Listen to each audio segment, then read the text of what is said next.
Cube Radio. Salut, c'est Charles Tran avec l'équipe dans 5 minutes. On s'intéresse aux sciences, à l'histoire et à l'actualité. Aujourd'hui, on parle d'intelligence artificielle et de vos données personnelles. We still need to make it so that American companies can innovate in those areas, or else we're going to fall behind Chinese competitors and others around the world who have different regimes.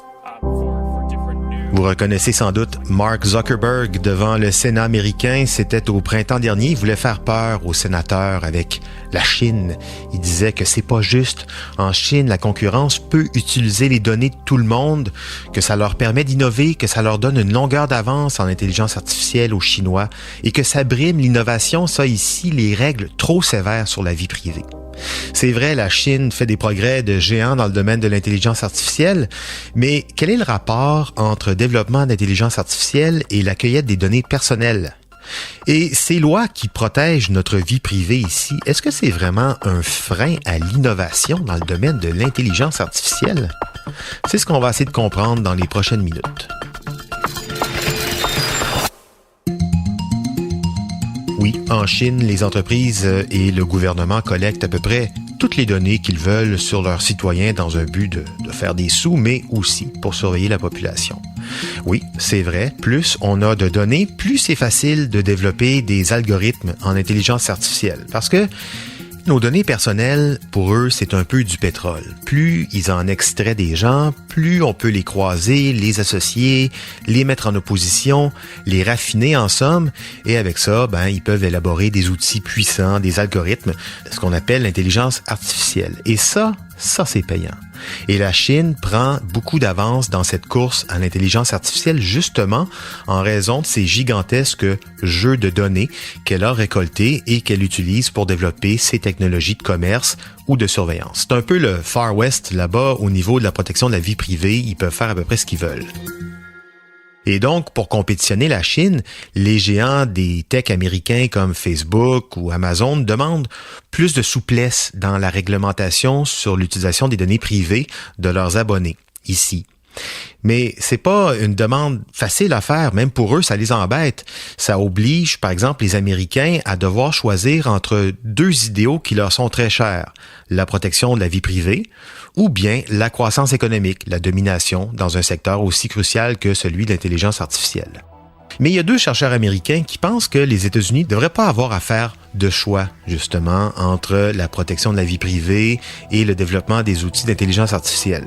Voici ce qu'ils expliquent dans une lettre publiée par la très sérieuse revue américaine Foreign Policy.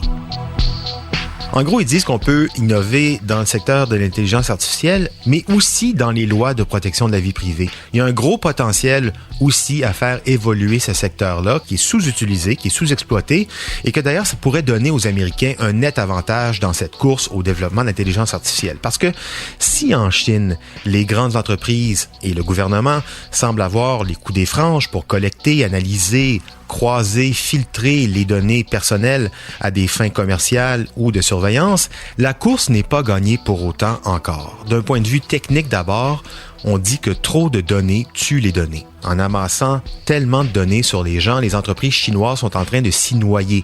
Exactement comme lorsque vous faites une recherche sur Google, vous vous retrouvez avec 13 millions de résultats pour une recherche pourtant simple. En intelligence artificielle, le même genre de scénario affecte les algorithmes. Ça les rend moins performants. Autre problème, c'est la perception.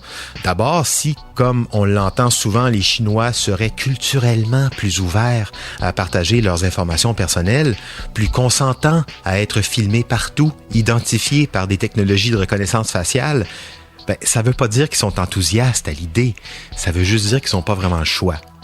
D'ailleurs, des associations de consommateurs, oui, il y en a en Chine, ont récemment porté plainte et eu gain de cause contre Alibaba, le Amazon chinois, qui abusait allègrement de leurs données en les inscrivant, par exemple, malgré eux, sur des programmes de crédit à la consommation. Autre scandale, le PDG de l'app de messagerie WeChat, une espèce de messenger très évolué, s'est fait prendre à lire les messages de ses utilisateurs. On veut même pas imaginer ça ici. Une conscience émerge donc en Chine, mais aussi ailleurs dans le monde, partout sur Terre. L'Union européenne a récemment voté des lois très restrictives dans le domaine. Et donc, ce que disent les auteurs de cet article, c'est que ceux qui réussiront à innover sur les deux plans, autant technologiques que sur la gestion des données privées, les lois de protection, c'est eux qui domineront l'industrie dans la majorité des pays, tout simplement parce qu'ils auront la confiance des utilisateurs. Le fameux contrat de confiance entre un utilisateur et celui qui lui fournit un service, ça aussi, c'est à la base du commerce. Ce que les entreprises chinoises n'ont pas du tout et ce que les entreprises américaines semblent avoir encore aujourd'hui de la misère à comprendre. Pour en savoir plus, en 5 minutes, on est partout sur Internet.